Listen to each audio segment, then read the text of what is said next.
100% success rate. Gets pitched at many shows. Is it ethical? Is it viable? And is it part of the moral experience when coming over on your first safari to Africa? Join us as we dive in to this latest topic. Welcome to the PH Journals podcast, where we explore hunting, wildlife management, and conservation.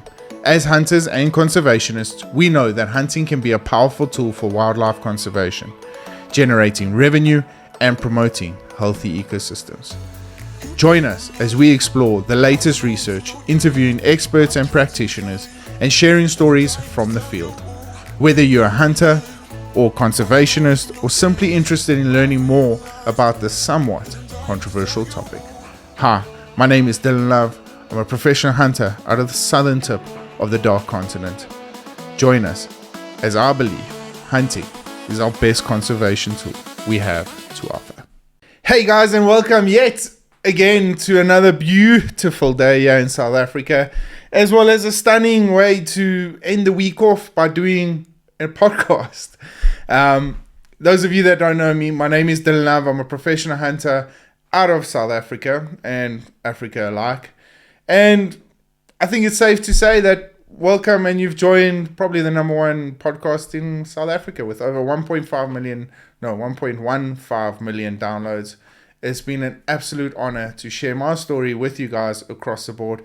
Thank you to everyone that has supported me. If you haven't yet, I would really appreciate if you are watching this on YouTube to drop a thumbs up, hit the subscribe button, and turn on the notifications, as every little bit counts. And if you guys are listening to this on any one of my other social media platforms, please, I would really appreciate it if you could share this across and just make well aware that people can go and listen to a podcast and a journey of a professional hunter. Cool, guys. So yeah, the question gets asked a lot of the time: am I capable of completing my package when I come out on my next safari? This is somewhat, for me personally, a controversial topic, as people always ask, what is my percentage? What are my chances of getting what I want in my safari package? Coming out to South Africa,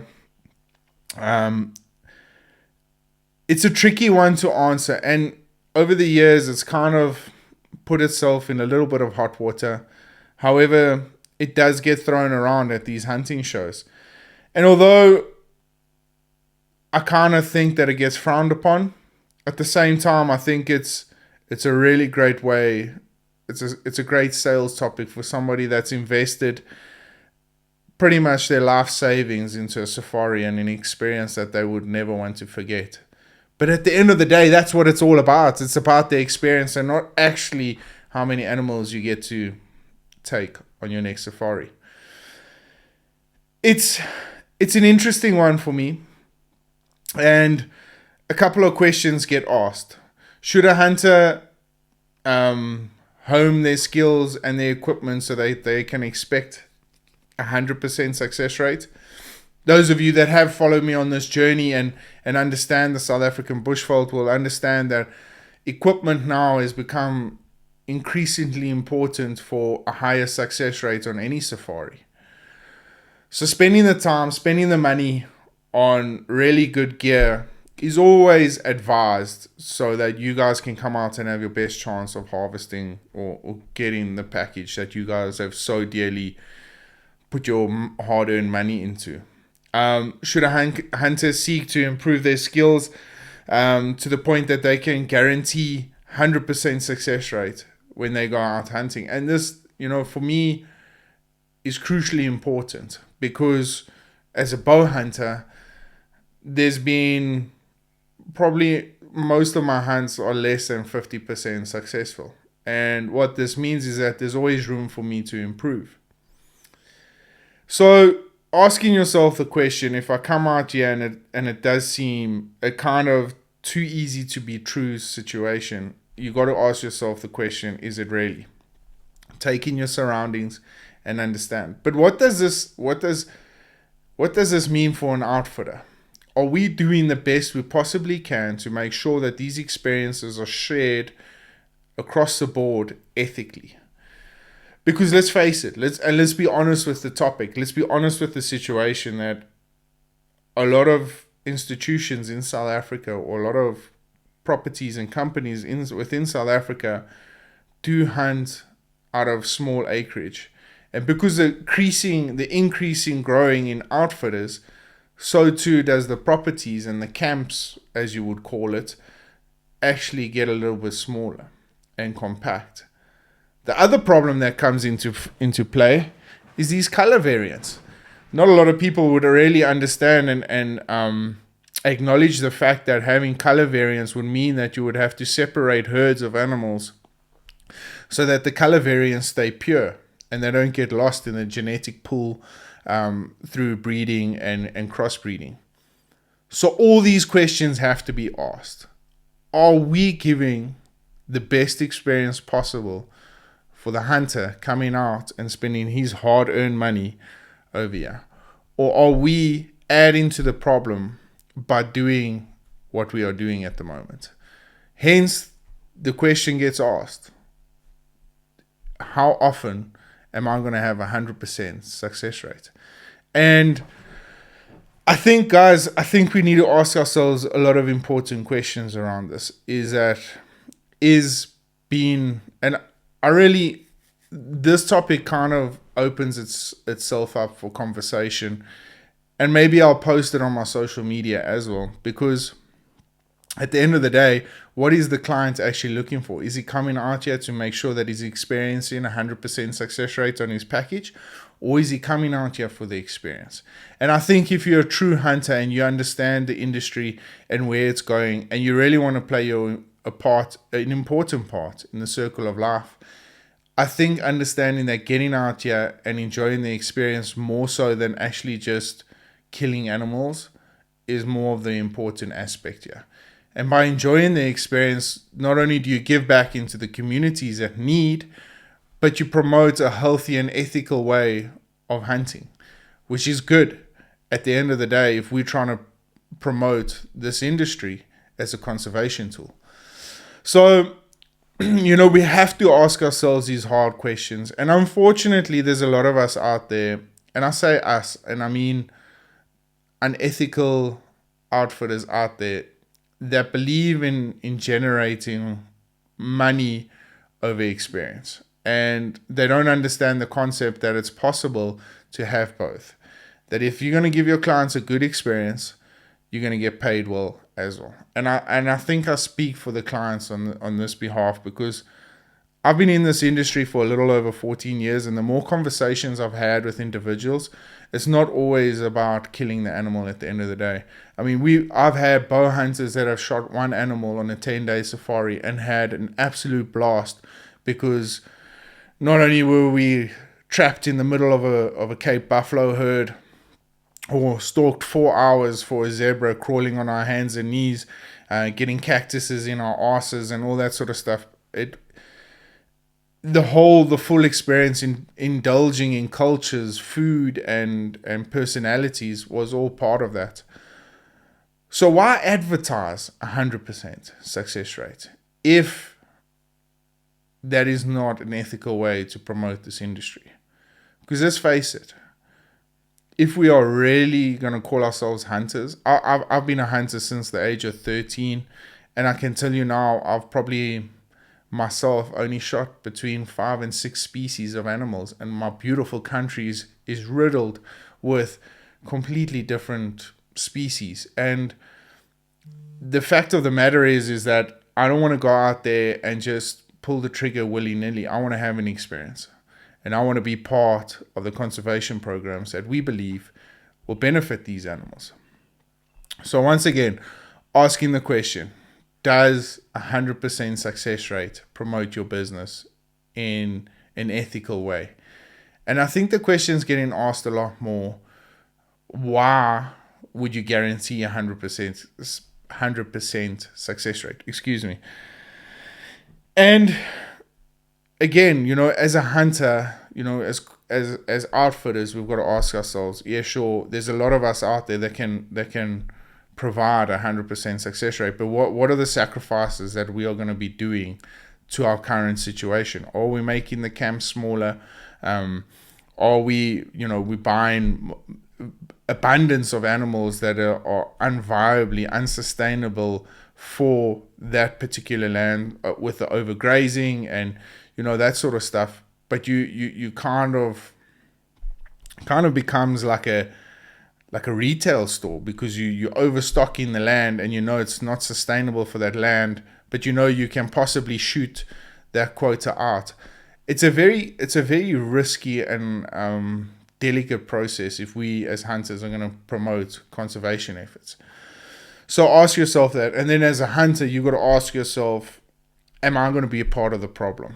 If I expect 100% success rate when coming out here, am I going to be part of the problem? And you need to ask yourself that question honestly. So yeah, it's important. And what are the implications if it's not 100%? Like, what are the implications if you come out here and you don't get what you want?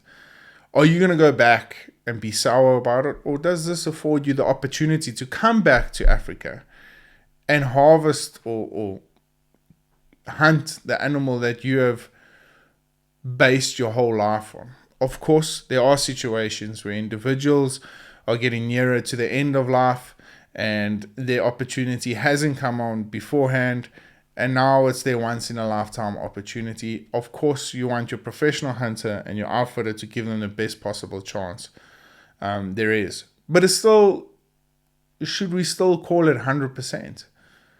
Because if we are, for instance, if this individual is saved up his whole life savings to hunt a Cape buffalo, and he's 89 years old, he won't be able to fly again, comes out here, and the professional hunter and outfitter bust their asses off trying to get this individual his dream Cape buffalo, is it still going to be 100%?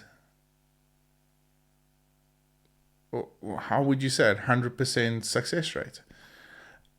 I highly doubt it if it's an ethical hunt. There's always that risk factor of not only that animal getting away, but charging you is the danger. It's all that sort of stuff. I mean, you look at individuals that have done so well. There's a very good friend of mine, and I had the privilege and honor to meet this gentleman through hunting. And he actually got me into bow hunting, and for that I'll be ever grateful. And I hope our paths cross someday soon. But Uncle Will Nilsson, he is probably, if not one of the most successful bow hunters I've ever met.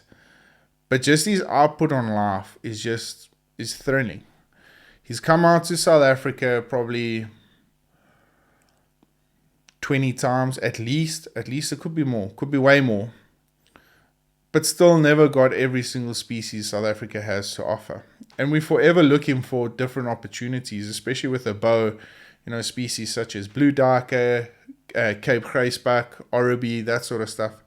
It's intensely difficult. It really, really is. But he understands that. And he understands that this is, although it's not 100% secured, it gives him the opportunity to come back if he misses his opportunity now. So, yeah, that you've got to admire, because that's an individual that really embraces the true characteristics and ethics us as hunters should all stand for. And that's believing that being a part of the conservation efforts is the best chance we have for this to all work itself out. But if we're not, and if we're going to throw our toys out of the cot because we're not going to complete packages and all that sort of stuff, it's really going to leave a negative impact on the industry and put a lot of unnecessary pressure on your outfitter, on your professional hunter, and they're going to go to the ultimate extremes to try and make your next hunt as successful as possible, which will mean 9 times out of 10 doing unethical things, and that's not what we should stand for. So those are a couple of questions and conversation tools that I think we all need to have, and I think it's a great idea that I put this on social media, and I would love as much interaction as possible. So it just goes to say, should I, as a hunter, professional hunter, or even an outfitter, expect 100% rate? No, I doubt it. We shouldn't. Does half fence hunting guarantee 100% success rate? This is an interesting one. I mean, we've had conversations on this podcast about half fence and fair chase. And I don't think half fence does guarantee 100% success rate, because you do still get jumpers and you still get animals that can get underneath and lift their noses.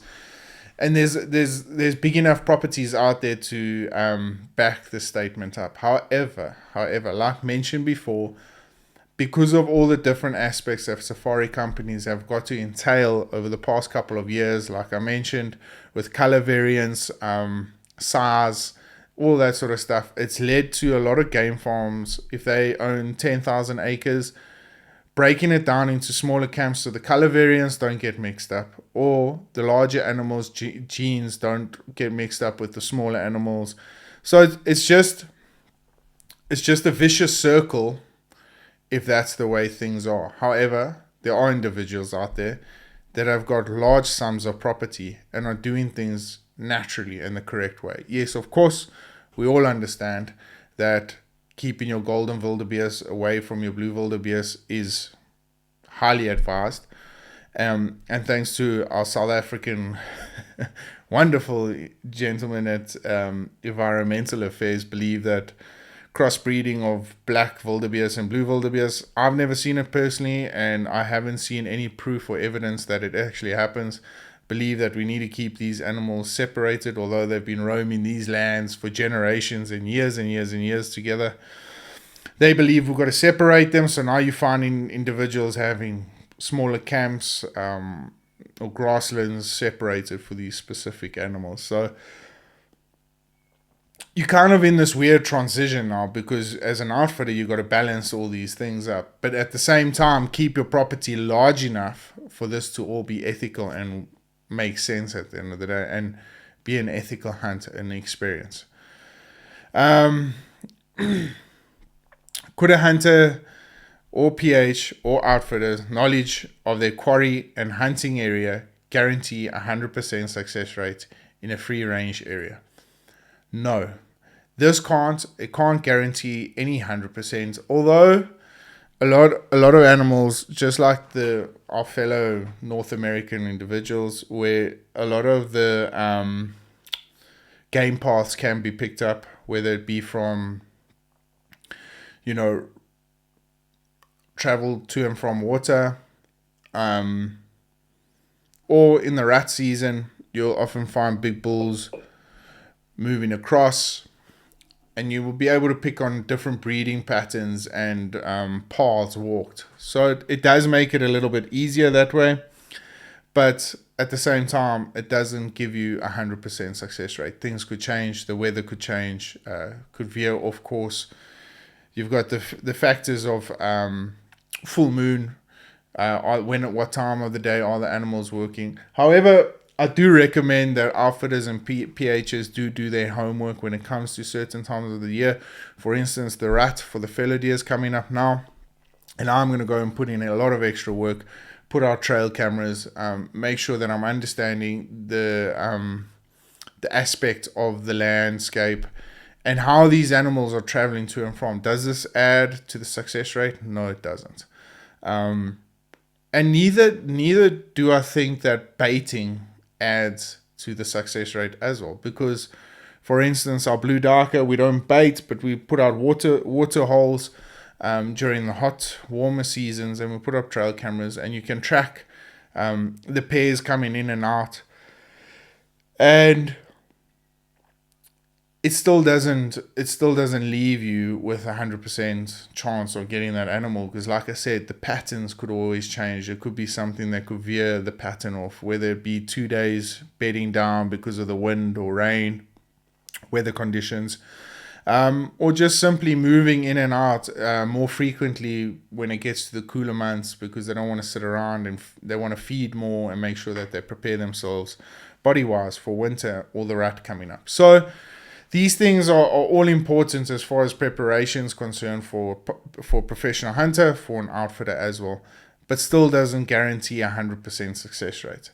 So what can you do as an individual to make sure that when you pitch these ideas to clients, that they need to understand firstly that nothing's 100% guaranteed unless you are shooting in enclosures less than 3 or 4 acres and half fenced. Give the individual, give the hunter tasks to go back, make sure that they're practicing at the range on a regular basis. They're buying the best equipment they possibly can afford to make sure that their safari is the best possibly received safari as they can have. And yes, there are a lot of safaris, and I would say majority of the safaris out there that you go to are always going to land up being 100% success rate. However, if they're not, I do find it's a lot more accepting from individuals that have had a better, great experience than they have by completing a package.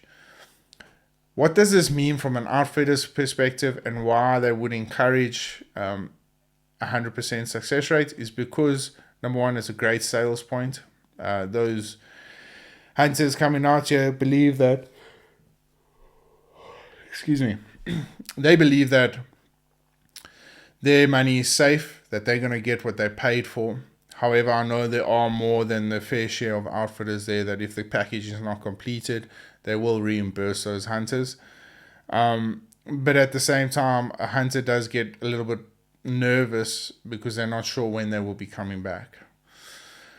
But at the same time, that being said, a lot of hunters will also, once they arrive on safari, change out a lot of their species according to the different times of year, or the different availabilities of certain animals and species within herds. Because at the end of the day, remember guys, we're conservationists. We're looking after these herds. So if there aren't enough old animals to take out, we shouldn't want to have to push the number and just shoot for the sake of shooting. We should want to control those herds in an ethical and moral way so that for future generations to come and enjoy. And if it means that the hunter's not going to get it that year round, then he must come back in the next year or the year after that. Once you've been to Africa once, you fall in love with it and you're going to keep wanting to come back. And at this point, America sits pretty as a rand-dollar exchange rate. So it's very encouraging for them to come back. But at the same time, we've just got to be aware of the impact that you guys can have on this, not fake, but somewhat man-created ecosystem. And we've got to look after that. We've got to preserve and conserve it right now. So, yeah, interesting things ahead for the future. Once again, if the question gets asked, what are my chances? Don't sell 100%. I wouldn't recommend it. It's not what I think is the right way to be done. But that's, again, these are all just my personal opinions, and it's not what I want the industry to fall into that trap for. Is it a sales gimmick? Possibly. Does it make a difference? I personally don't believe it. The clients are just wanting to have a really, really good time and an experience. So sell the experience and leave this percentage. Leave worrying about this percentage. Essentially, when does the seeking 100% success rate become unsporting, and when should hunters limit themselves to make hunting sporting?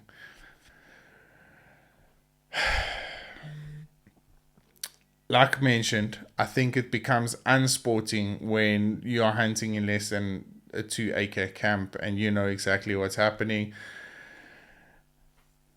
When should hunters limit themselves to make hunting sporting? I guess that's an important question, and I guess this can be answered in so many ways, but one that comes to mind straight away for me is that understand when you step in the field, it's about conservation, looking after the herd you are after. And if you get there and there's not an ethical animal, and what I mean by ethical animal, I mean old, past its prime, doesn't want to breed again, or on the other spectrum, if there's too many, make sure that they're not breeding stock, they're not pregnant or anything like that. Excuse me. Hone in on that and embrace that, because ultimately that's what's going to be the difference between whether it's ethical or not. So if you get there, and unfortunately there's no ethical animals to take or moral animals to take out of there, and you've got to leave it for a next season or 2 seasons time, then do so. Be the better man. Stand up for what you believe is right for conservation. And a lot of hunters will respect you for that, because you're not chasing trophies. You're chasing conservation, which is important if we want to keep this industry alive and keep guys like me having jobs. And for me, that's an incredible part of this wonderful ecosystem that unfortunately we've created. But we've got to look after it now. So that's an important part. So guys, around this topic, there's a lot that can be discussed. There's a lot that can be taken in. And I believe that if you're using this as a sales tool, I think get it out of your head or get it out of your sales pitch as soon as possible, because not only does it leave a bad taste in a lot of people's mouths, but it's not really what most clients are after. They're not worried about the 100% success rate. They're more after the experience. So guarantee them 100% great experience. And that way you guys can move forward in an industry that is somewhat controversial.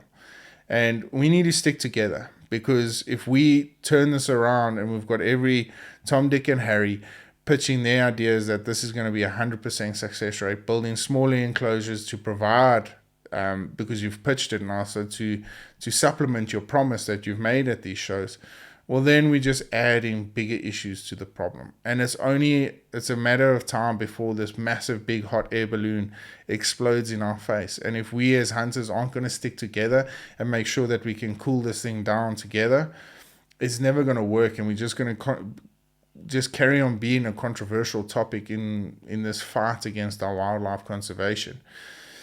And I think it's an honest question that we need to all ask ourselves, not only as a professional hunter, not only as an outfitter, but as a guest, as a hunter coming into this magnificent country. Because at the end of the day, we all want the same thing, but it's greed, it's money, and it's selfishness that gets in the way of this. And if the sooner we can put that all aside and understand this is for the greater good, the sooner we can fight this battle together and understand that pitching ideas as 100% success rate is not the best idea there is. So guys, I know this is a short podcast. It is a question that's been circulating on social media, forums like huntingafrica.com. I've picked up a lot of topics about this and stuff. So I've just wanted to voice my opinion. Like I said, I'm very, very passionate about the situation that's going on at the moment. And I believe as a hunter, as a fellow hunter, I need to make people aware of what's actually going on. But at the same time, not disencourage them, more encourage them to come over and experience this wonderful landscape we have to offer. So guys, thank you so much for tuning in to this week's topic. And yeah, I've had so much fun. Once again, a big shout out, massive shout out to the team at Scully's. If you guys haven't yet, the description will be down below, and use PHJ10 for 10% discount on any Scully's product in the Scully's store. I can't thank the team at Scully's enough for backing me and supporting me on this project. It's been a wonderful time. I'm going to be spending a whole week with them this week coming, and I'm really, really looking forward to that. So yeah, guys, if you guys have got any other topics that you would like to discuss on this podcast, or if you would like to be a guest, hit me up on any one of my social media platforms and let's make it happen. At this point in time, I'm thoroughly enjoying what I'm doing and sharing my story with you guys. And hopefully this makes somewhat of a difference in our wonderful industry that I believe hunting is our best conservation tool to offer. So from myself and the whole PH Journals team, thank you so much for tuning in.